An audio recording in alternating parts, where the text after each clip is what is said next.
경북 의성의 작은 마을 돌담길과 기와집이 옛 정취를 간직하고 있는 그곳에 장분남 할머니의 집이 자리 잡고 있어요. 88배 나이에도 여전히 혼자 지내며 고집스럽게 자기 삶을 꾸려가는 분남은 오늘도 아침 일찍 일어나 마당을 쓸었죠. 가을바람이 솔솔 불어오니 낙엽이 마당을 끝도 없이 채우는데 아이고 또 하루가 시작됐구나 하고 중얼거리며 하루를 열었대요.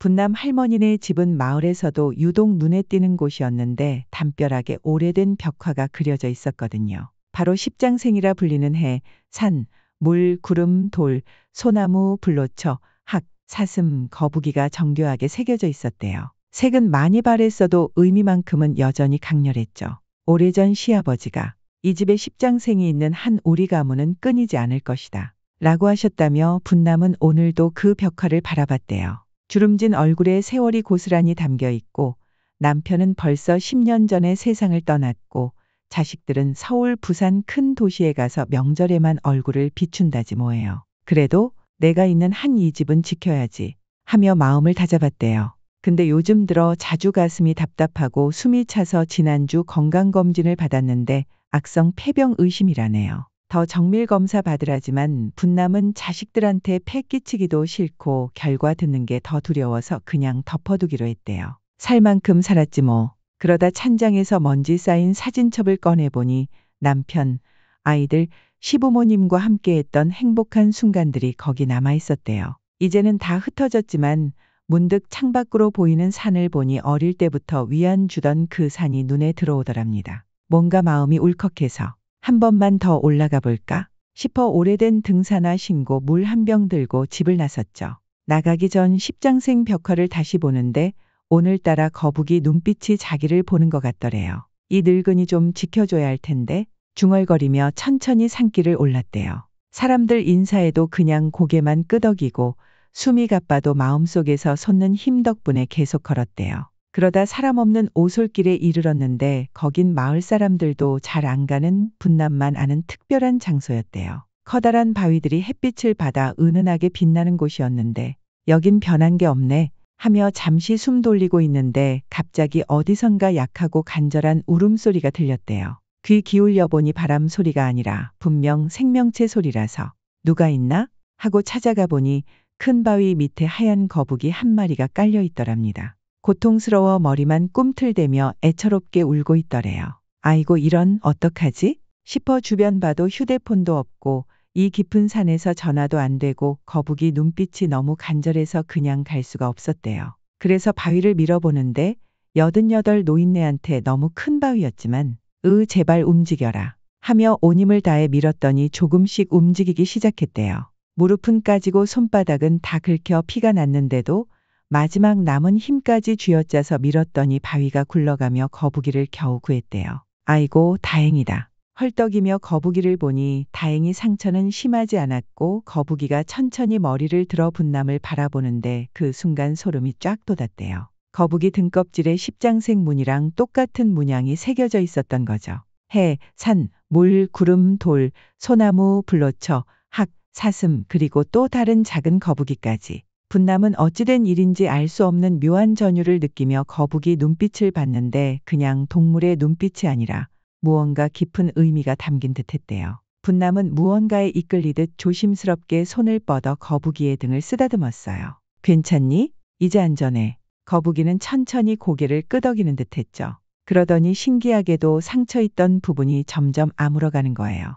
분남은 자기 눈을 의심했지만 분명히 거북이의 상처가 눈앞에서 사라지고 있었습니다. 그렇게 거북이와의 특별한 만남 이후 분남은 집으로 돌아왔는데 몸은 피곤했어도 마음이 이상하게 가벼웠대요. 그날 밤 오랜만에 깊은 잠에 빠졌고 꿈속에선 하얀 거북이가 집 주변을 맴도는 모습이 보였대요. 아침에 일어나 보니 이게 웬일입니까? 수년간 열매 한번 맺지 않던 감나무에 붉은 감이 주렁주렁 달려있는 거예요. 가을 햇살에 반짝이는 붉은 감들이 마치 축복처럼 느껴졌죠. 게다가 텃밭엔 벽화에서만 보던 불로초 닮은 풀이 싱그럽게 자라 있었고요. 분남이 그 풀을 살짝 만지자 손끝에서 따뜻한 기운이 온몸으로 퍼지는 느낌이 들었대요. 그러면서도 문득 남편 생각이 나서 여보 이것 좀 보게 하려다 10년이 지났다는 걸 깨닫고는 쓸쓸한 미소를 지으며 집으로 들어갔죠.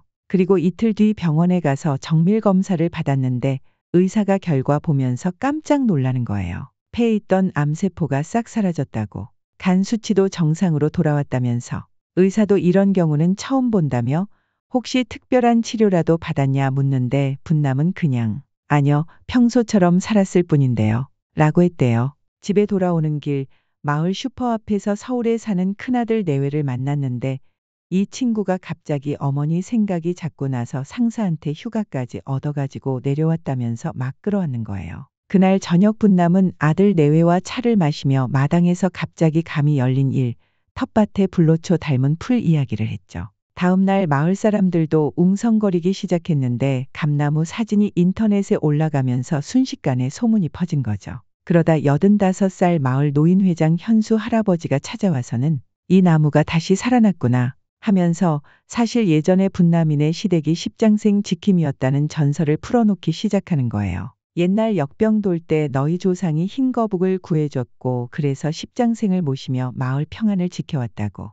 특히 흰 거북은 생명과 인연의 신령이라며 분남은 그제서야 산에서 만난 하얀 거북이가 생각났고 망설이다 그날 있었던 일을 죄다 얘기했대요. 현수 할아버지는 역시 전설이 맞았구나 하며 깊은 한숨을 내쉬었죠. 그 뒤 분남네 집은 작은 마을의 명소가 됐어요. 사람들이 몰려와 거북이 어디 있냐 묻고 감다가도 되냐며 법석을 떠는데 너무 시끄럽고 구경거리 된 기분이 들어서 하루는 분남이 마당에 서서 크게 외쳤대요. 거북이는 보여주려고 나타나는 게 아니에요. 살리면 인연으로 돌아오는 거지. 분남의 단호한 목소리에 사람들이 잠시 조용해졌어요. 그 말이 꼭 옛날 현인의 가르침처럼 깊게 울리더라고요. 마을 청년들이 그 말을 SNS에 올렸는데 그게 또 뉴스에도 나가고 흰 거북이 은혜 받은 할머니의 지혜라면서 마을 사람들도 분남을 다른 눈으로 보기 시작했대요. 그냥 평범한 노인이 아니라 뭔가 특별한 인연을 가진 사람으로 존경하게 된 거죠. 분남은 솔직히 그 관심이 부담스럽기도 했는데 또 한편으론 오랜만에 자기가 살아있다는 느낌이 들었대요. 어느 저녁 마당에 앉아 십장생 벽화를 보는데 거북이 그려진 부분이 뭔가 더 선명해진 것 같더래요. 착각인가 싶기도 하고 또 뭔가 또 기적인가 싶어서 괜히 심장이 두근두근. 이게 다 무슨 뜻일까? 하늘에 반짝이는 별을 보면서 생각에 잠겼죠. 그러던 어느 날 비가 오기 시작하는데 장난 아니게 쏟아지더라고요. TV에서는 산사태 조심하라고 난리, 마을 방송에서도 대피소 가라 그러는데 분남은 못 가겠대요. 남편이랑 평생 산 집인데 그냥 여기서 죽으면 죽었지 어디 가냐고. 그러다 전화가 왔는데 서울에 있는 아들이었어요. 어머니 뉴스 봤냐고 빨리 대피소 가시라고. 근데 또 그걸 거절했지 뭐예요. 비가 점점 거세지는데 마음이 이상하게 불안해서 마당에 나갔대요. 그러더니 비옷 입고 손전등 들고 산으로 향했대요. 자기도 왜 가는지 모르겠는데 그냥 가야 될 것 같았대. 한참 올라가니까 시아버지 무덤 앞에 흰 거북이 모양의 조각상이 딱 누가 일부러 갖다 놓은 것처럼. 소름. 바로 그때 산비탈 위쪽에서 뭔가 무너지는 소리가 들리더니 산사태. 분남은 막 뛰어서 내려오다가 마을 어기 어린이집 생각이 난 거예요. 오늘 직원들 늦게까지 있다고 했었거든. 근데 산사태 방향이 딱 거기. 아이고 저기 사람들 있는데 분남은 진흙탕 속을 뚫고 겨우 마을로 도착했는데 세상에 산비탈이 무너져서 길이 막혔고 어린이집 안에서는 살려주세요 하는 소리가 들리는데 주변에 아무도 없는 거. 사람들은 다 대피소로 갔고 분남은 여기 사람 갇혔다고 소리치는데 비바람 소리에 묻혀서 아무도 못 듣는 상황. 진짜 심장 쫄깃. 119에 전화해봤는데 이미 재난 신고가 너무 많아서 출동이 지연된다고만 하더래요. 분남은 손을 덜덜 떨면서 주변을 둘러봤죠. 내가 뭘 할 수 있지? 그때 갑자기 흰 거북이가 떠오르더니 시아버지 무덤 앞에 있던 거북이 조각상이 생각난 거예요. 이 모든 게 우연이 아니라는 생각이 들면서 왠지 산으로 다시 올라가야 할 것 같은 강한 직감이 왔대요. 다시 그곳으로 가야 해. 분남은 비바람을 뚫고 다시 산으로 향했어요. 이번엔 처음 흰 거북이를 만났던 그 바위가 있는 곳으로 가야 한다는 걸 어쩐지 알겠더래요. 심장이 쿵쿵 뛰고 산길은 빗물에 흙탕물 범벅이라 걷기도 힘들었고 발은 질퍽질퍽 빠지고 나뭇가지는 바람에 휘청거리며 위협하는데도 분남의 마음만큼은 단단했죠. 어딘가에서 누가 자기를 부르는 것 같은 느낌. 손전등 불빛은 점점 약해지는데도 절대 멈추지 않았대요. 긴 나뭇가지 하나 주워서 지팡이 삼아 더듬더듬 걸으면서 숨은 차오르고 온몸은 흠뻑 젖었지만 속에서 알 수 없는 힘이 계속 앞으로 밀어줬대요. 거의 다 왔어. 조금만 더. 마침내 그 바위 근처에 도착했는데 어둠 속에서도 정확히 그곳을 찾아낸 자신이 놀랍더래요. 손전등으로 비춰보니 주변 상황이 심상치 않았죠. 돌들이 흩어져 있고 커다란 바위들은 불안하게 균형을 잡고 있고 여기 어디쯤이었지 하고 찾다가 갑자기 들려온 희미한 소리.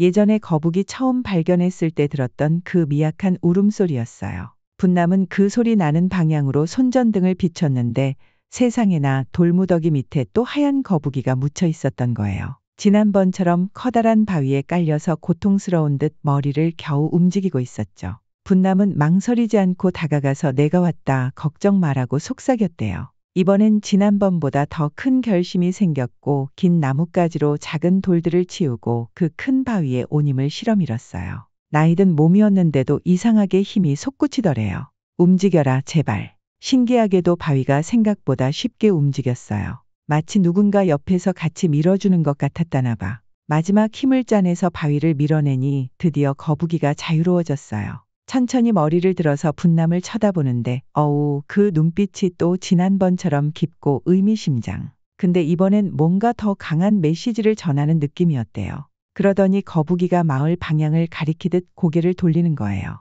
마을에 가야 한다는 거니? 물었더니 거북이가 마치 대답이라도 하듯 천천히 고개를 끄덕였죠. 그리고 놀랍게도 그 순간부터 빗줄기가 갑자기 약해지기 시작했어요. 비가 점점 잦아들고 바람도 잠잠해지고 먹구름 사이로 별빛이 조금씩 보이기 시작했대요.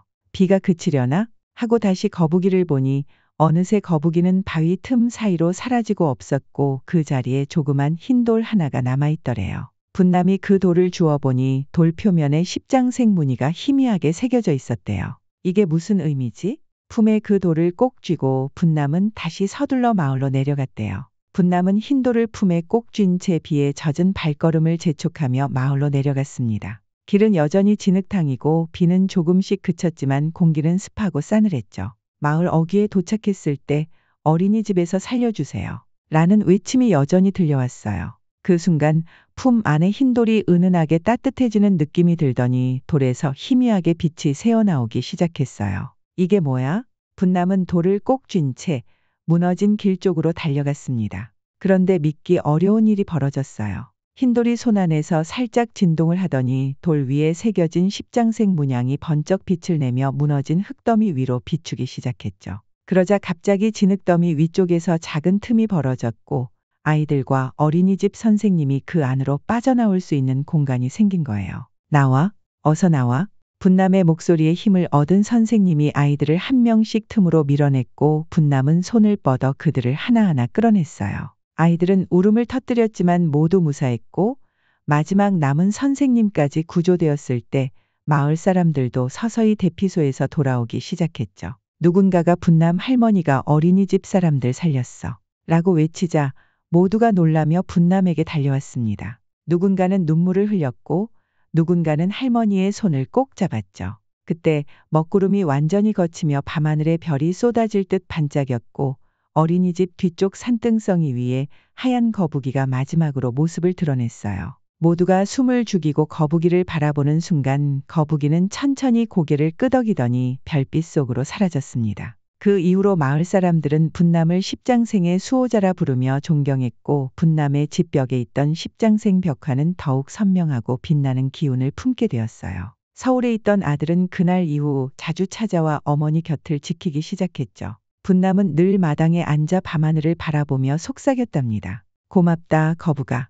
덕분에 내가 마지막으로 이 마을에서 해야 할 일을 했구나. 그리고 이상하게도 그날 이후 마을엔 더 이상 큰 재해도 없었고 마을 사람들은 서로를 더욱 아끼며 살아가게 되었어요. 십장생의 거북이는 그렇게 분남의 인생 마지막 장을 가장 아름답게 채워주고 떠났던 거죠.